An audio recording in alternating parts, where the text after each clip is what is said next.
बहनों नमस्ते। मेरा नाम एडवोकेट डॉक्टर मनोहर दत्त शर्मा है। मैं आपसे अपना पहला ज्ञानवर्धक वीडियो बनाकर और मैं आपको ये वीडियो समर्पित करता हूं।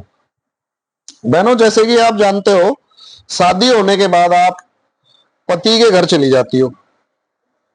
तो मेरा उद्देश्य है कि पति के घर आपको आपकी ड्यूटी तो हर कोई समझाता है, चाहे वो कोई माँ हो, चाहे कोई बाप हो, चाहे कोई पड़ोसी हो, चाहे कोई रिश्तेदार हो, लेकिन आपको कोई ये नहीं बताता, ना ये आपको कोई सिखाता कि वहां पे पति के घर के अंदर आपके अधिकार क्या हैं। जिस तरीके से आपके पति के घर जाने के बाद आपकी ड्यूटी स्टार्ट होती है, उसी तरीके से उसी तरीके से वहां पे जाने के बाद जैसे ही आप जो है अपने पति के घर जो है विदा होके जाती हो, वैसे ही आपके अधिकार पति के घर के अंदर स्टार्ट हो जाते हैं। और वो अधिकार जो है आपको कोई नहीं बताता। वो अधिकार आपको मैं, आपका भाई एडवोकेट डॉक्टर मनोहर दत्त शर्मा बताना चाहता है। आपको आपके अधिकार जान के अच्छा लगेगा, क्योंकि आपको आज तक किसी ने ऐसा बताया ही नहीं। तो खैर, वो अधिकार ये है कि बहनों, पति के घर पर आपका अधिकार क्या है। सबसे पहला अधिकार है आपका वहां पर अच्छी तरीके से रहना।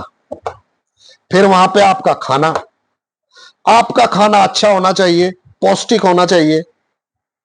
आपके रहने की व्यवस्था, आपके कमरे की व्यवस्था ठीक ठाक होनी चाहिए। या ठीक है, मैं ऐसा नहीं कहता कि आपके लिए बहुत बड़ा कमरा बनाना चाहिए, लेकिन जहां पे आप रहो वहां पे एक ऐसी व्यवस्था तो हो ना कि जिस तरीके से आदमी आराम से सो जाए, आराम से खाना खा ले।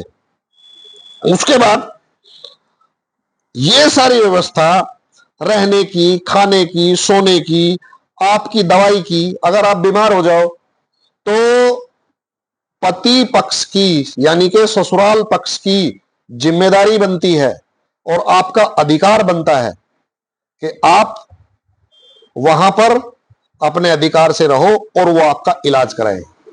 ये आपका अधिकार है, आपको किसी ने नहीं बताया। ठीक है। इस बीच में जो है दूसरे आपकी और दूसरी भी जरूरतें होती हैं, जैसे जूता है, चप्पल है, कपड़े हैं। वो भी जो है आपके ससुराल के में जाते ही, ससुराल में जैसे ही आप विदा होती हैं, ऐसे ही आपके वो अधिकार डेवलप हो जाते हैं, जिससे कि आप जो है अपने ससुराल में रहकर अपने माता पिता का घर छोड़ के आप आ गए। वो आपके अधिकार जो थे, माता पिता की जो जिम्मेदारियां थी, वो अभी ट्रांसफर होके ससुराल पक्ष में पति की जिम्मेदारी बन गई। ये आपका अधिकार है। अगर आपको इस तरीके से कोई आपका अधिकार नहीं देता, तो उसके लिए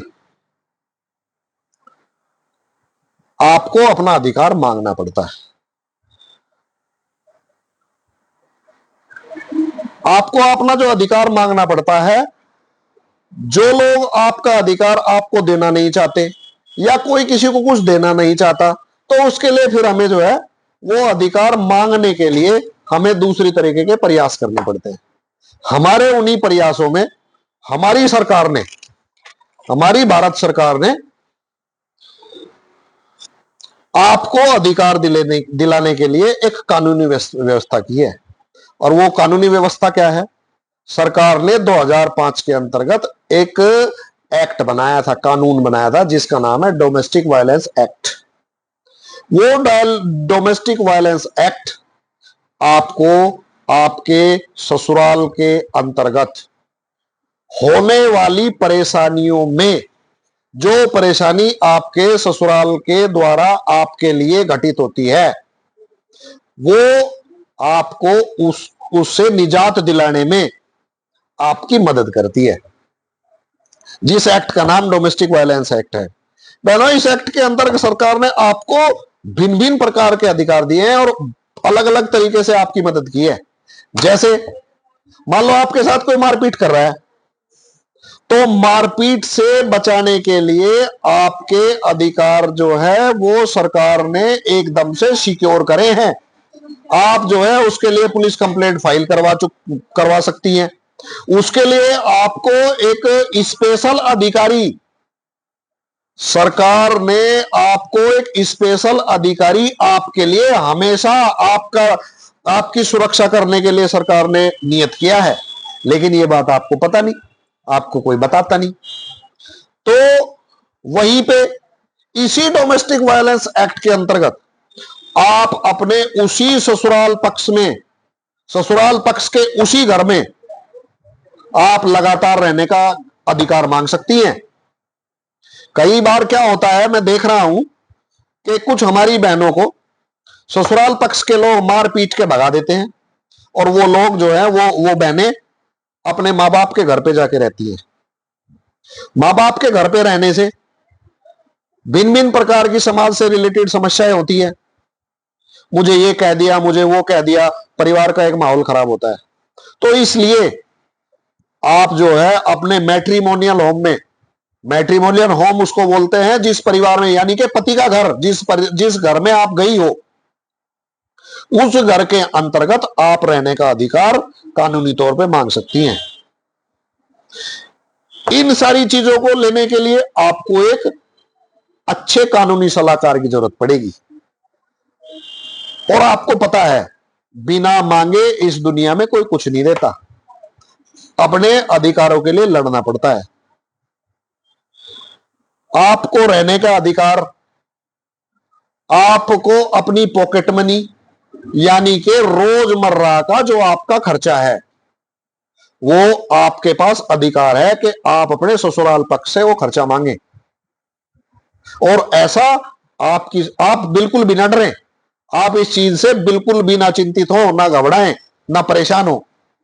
आपकी सरकार ने इस तरह का एक बहुत अच्छी तरीके से प्रबंध किया है, और वो इतना अच्छा प्रबंध है कि अगर आप किसी कानूनी सलाहकार की सलाह लेती हैं और सलाह लेके आप कोर्ट की तरफ को चली जाती हैं, तो वहां पे माननीय ऑनरेबल कोर्ट, माननीय अदालतों में बैठे हुए जजेस जो सरकार ने आपकी सेवा के लिए रखे हैं, आपकी बात को अच्छी तरीके से सुनते हैं, अच्छी तरीके से समझाते हैं, समझौता कराने का प्रयास करते हैं। फिर भी अगर पति पक्ष जो है इस तरह की बात को नहीं मानता, तो वो आपको वहां से खर्चा दिलाते हैं, आपको पति के घर में रहने का अधिकार दिलाते हैं। जो पति ये बोलते हैं कि जा निकल, ये तो हमारा घर है, जिस दिन आपकी शादी हो के आप उस घर में चले जाते हो, आपका अधिकार उसी दिन डेवलप हो जाता है, और वो अधिकार डेवलप होते ही आपको वहां पे रहने का राइट दिलवाता है।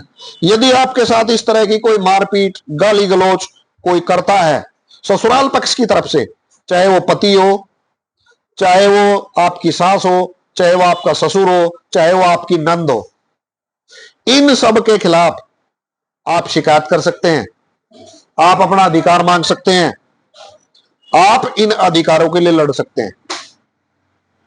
उसके लिए आपको अच्छे कानूनी सलाहकार की जरूरत पड़ेगी, और वो कानूनी सलाहकार आपकी मदद करेगा। और मैं आपको ये नहीं कहता कि आप मेरे वीडियो को लाइक करो और चैनल सब्सक्राइब करो, ये करो वो करो, आपको जो बढ़िया लगे आप वो करो। मैं अपने अगले वीडियो में आपके सामने फिर से प्रस्तुत होऊंगा, आपके किसी और समस्या के प्रति आपको जागरूक करने के लिए, आपको आपका राइट बताने के लिए, आपको आपके अधिकारों को लड़ने के लिए। आज बस मैं इतनी बात करता हूं। आप सभी को मेरा नमस्ते, और मुझे किसी लायक समझे तो किसी भी समय आप मुझे फोन कर सकते हो, आप मेरे से किसी भी समय किसी भी तरह की सलाह ले सकते हो। नमस्ते।